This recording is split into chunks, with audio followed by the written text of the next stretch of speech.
2024 की पिक्चर अब पूरी हो चुकी है। अब नए अवसरों और चुनौतियों के साथ 2025 सामने खड़ा है। बजट, मॉनेटरी पॉलिसी, तिमाही नतीजे, ट्रम्प 2.0 और एफआई जैसे कई फैक्टर्स हैं जिनसे बाजार की दिशा और दशा तय होगी। लेकिन सच ये भी है कि नए साल में हमें नए शुरुआत के मौके भी मिलेंगे। 2025 को कमाई वाला साल बनाने के लिए हम बाजार के दिग्गजों से बात कर रहे हैं और आज इस कड़ी में हमारे साथ हैं मार्केट के दो वेटरन्स। हमारे साथ मौजूद हैं कोटक एएमसी के एमडी और सीईओ नीलेश शाह और व्हाइट ओक ग्रुप के फाउंडर प्रशांत खेमका। आप दोनों का बहुत बहुत स्वागत है शो में। नीलेश भाई, बताइए ज़रा, इस समय कंसिडरिंग पिछले 2-3 महीने में जो मार्केट में वॉलेटिलिटी रही उसको देखते हुए और जो थोड़ा सा कॉन्फिडेंस इन्वेस्टर्स का नीचे आया, 2025 के लिए क्या व्यू लिया जाए?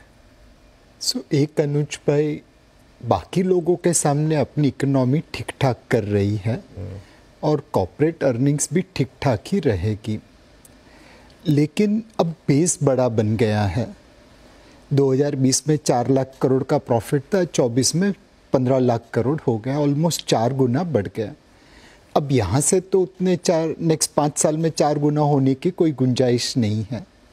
तो बड़े बेस होने की वजह से लोगों को रिटर्न की एक्सपेक्टेशन मॉडरेट करनी पड़ेगी, बहुत ज़्यादा कम करनी पड़ेगी। दूसरा, 9 साल से निफ्टी पॉजिटिव रिटर्न दे रहा है, तो कहीं ना कहीं तो लॉ ऑफ एवरेज आएगा। तो प्लीज़ लंबी अवधि रख के निवेश करिए और मॉडरेट रिटर्न एक्सपेक्टेशन रख के निवेश करिए। तो क्या आप ये कह रहे हैं कि अगले साल नेगेटिव रिटर्न का भी रिस्क रहेगा निफ्टी में? इस वक्त तो चांसेस बहुत कम लगते हैं, बट पिछले 5 सालों के मुताबिक बहुत कम रिटर्न आए ऐसा लग रहा है। ओके, प्रशांत जी, आपका क्या व्यू रहेगा as we head into new year? पहले तो नववर्ष की शुभकामनाएं, अग्रिम शुभकामनाएं। क्या रिटर्न एक्सपेक्टेशन रखें 2025 से? सर्टनली अनुज जी और नीलेश भाई, आपको भी नूतन वर्ष की शुभकामनाएं और आपके सभी दर्शकों को शुभकामनाएं। नए वर्ष या किसी भी वर्ष के शुरुआत में अगर आप मुझे पूछो तो मेरी धारणा यही रहती है कि लो डबल डिजिट यानी 10-11% का return equity markets, Indian equity market से एक्सपेक्ट करना इज अ रीजनेबल एक्सपेक्टेशन। और इस वक्त भी हमारा अनुमान यही है कि लो डबल डिजिट रिटर्न आ जाए तो दैट इज वेरी गुड।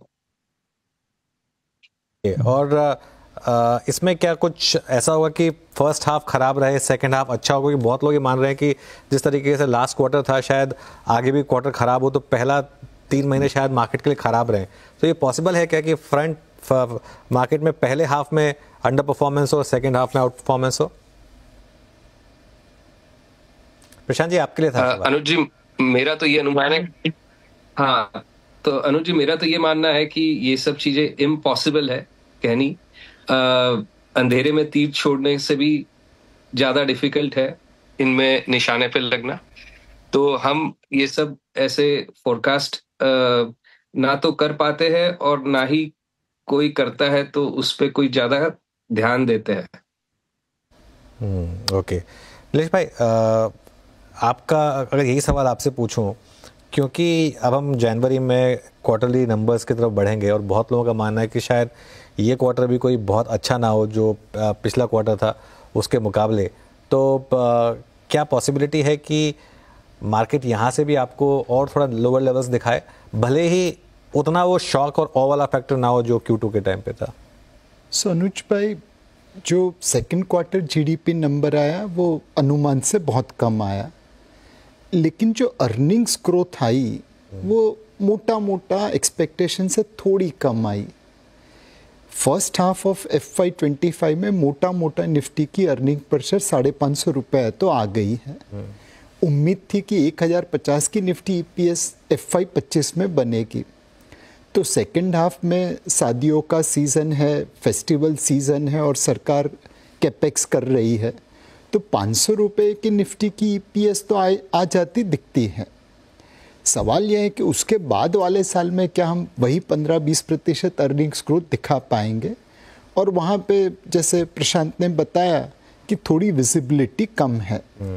तो मुझे लगता है कि इस बार अर्निंग्स ग्रोथ मार्केट की धारणा के अनुसार आ जाएगा, बट अगले साल धारणा से थोड़ा कम आएगा और इसीलिए आपको रिटर्न एक्सपेक्टेशन मॉडरेट करके निवेश करना पड़ेगा।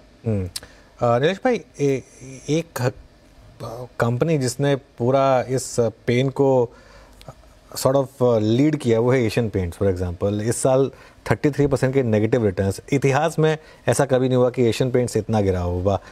तो 2 पार्ट क्वेश्चन, क्या ये नई रियलिटी की तरफ हमको बता रहा है कि आगे जाके वैल्यूएशन भी इनके रीसेट होंगे, और दूसरा ये ऐसे ब्लू चिप्स में जिन्होंने इतना पैसा बना के दिया है इवेंचुअली इन्वेस्टर्स करें क्या? अनुज भाई, हमारे में एक कहावत है कि समय समय बलवान है नहीं मनुष्य बलवान, काबे अर्जुन लूटियो वही धनुष वही बाण।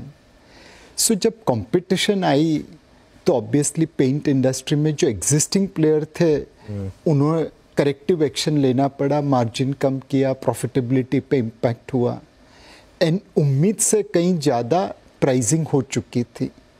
तो ये जो एक करेक्शन हुआ है वो इंक्रीजिंग बिजनेस कंपटीशन की वजह से हुआ है।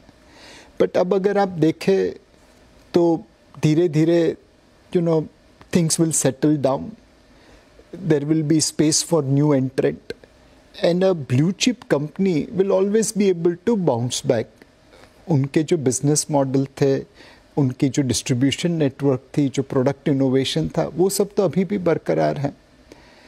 मेरे हिसाब से एक कोट अनकोट जो कहे ब्रूइज्ड ब्लू चिप, उसमें रिकवरी आने के अच्छे चांसेस हैं, एंड 2025 में इस प्रकार की कंपनीज में आउट परफॉर्मेंस आने के चांसेस है। बट एक चीज़ रिमेंबर करिए कि जब आप ये ब्रूइज्ड ब्लू चिप में जाने की कोशिश करते तो it is like holding a falling knife. ऐसा नहीं है कि आपने खरीदा तो मार्केट का बॉटम बन गया। हो सकता है आपके लेने के बाद मार्केट थोड़ा और नीचे जाए, तो अवधि देना और सही अवधि के नज़रिए से निवेश करना। प्रशांत जी, आपका क्या व्यू है एफएमसीजी को लेकर? जो पेन हमने देखी पिछले क्वार्टर में, क्या वो अपॉर्चुनिटी है या एक थ्रेट है? क्योंकि अभी भी इन स्टॉक्स की वैल्यूएशंस काफी ज्यादा डिमांडिंग है।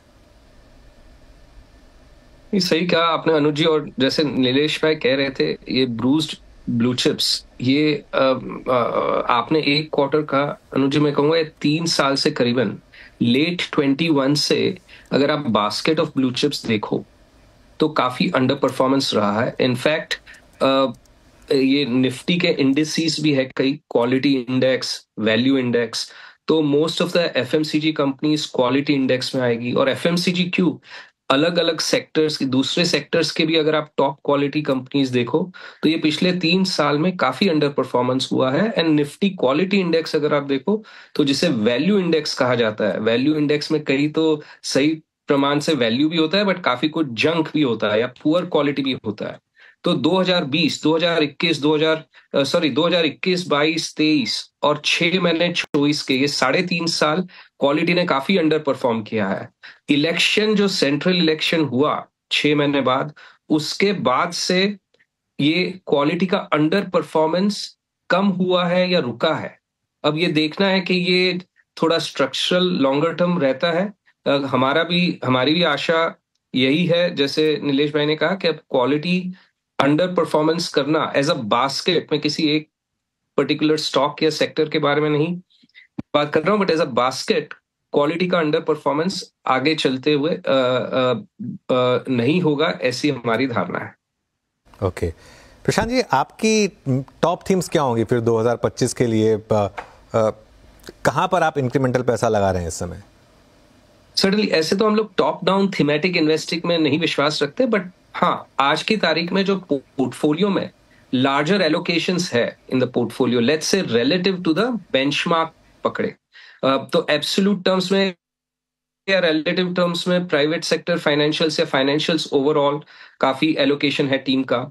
इसमें लार्ज बैंक्स आ गई, एनबीएफसीज आ गई, and some of the smaller या मिड साइज, आजकल तो 25,000 करोड़ भी स्मॉल साइज हो गया है, तो समझिए कि smaller size capital market intermediaries जिन्हें कहते हैं, उनमें काफी टीम ने एलोकेट किया है, क्योंकि अपॉर्चुनिटीज काफी अच्छी मिल रही है वहां पे।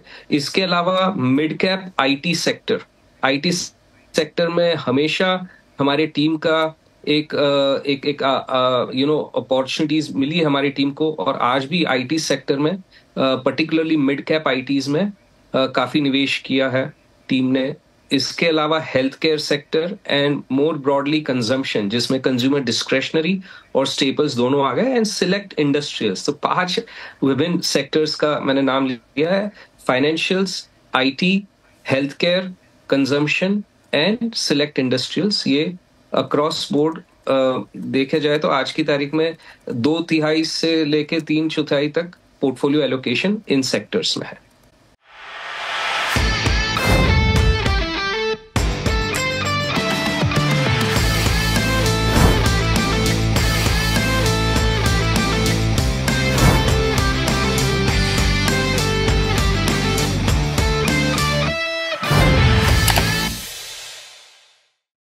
बता दें कि मनी कंट्रोल पर दिए गए विचार एक्सपर्ट्स के अपने निजी विचार होते हैं। वेबसाइट या मैनेजमेंट इसके लिए उत्तरदायी नहीं है। यूजर्स को मनी कंट्रोल की सलाह है कि कोई भी निवेश निर्णय लेने से पहले सर्टिफाइड एक्सपर्ट की सलाह लें।